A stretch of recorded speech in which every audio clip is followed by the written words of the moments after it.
cameraman. Hari ni aku nak pergi menjala. Jadi kita nak check dulu je ni elok ke tak, ke dah repuk dah. Setahun dah ni. Agak-agak ni.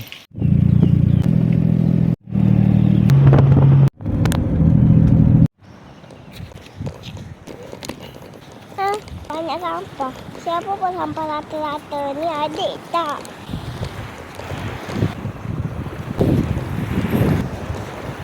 Kenapa ya buka slipper? Slipper takut basah. Nanti ketang gigit. Ayah, tu apa?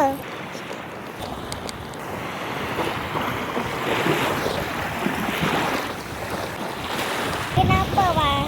Pantai ni ada air. Ikan apa tu nama? Ini aku tak tahu ikan belang-belang kan. Ikan belang-belang tu lagi. Ikan belang-belang. Adik ambil ke? Ikan ni dia tak makan tu. Adik suka pegang ikan.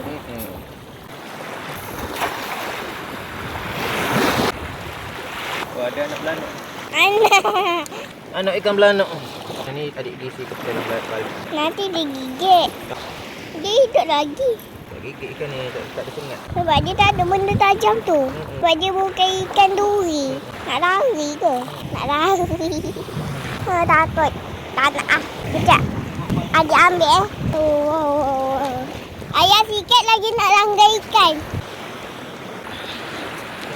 Isilah air. Nanti mati. Nanti dia mati macam mana? Nak buat apa kalau dia mati? Biarlah awak tuan. Kalau mati, kita jaga sampai dia besar. Dia duduk belakang sikit je. Jangan anak tu lagi. Lagi. Cuba. Cuba buat dia sekali. Dia sekali. Ha. Okey. Mestilah makan ikan barulah dia makan. Dia jangan tengah air nak dalam tu.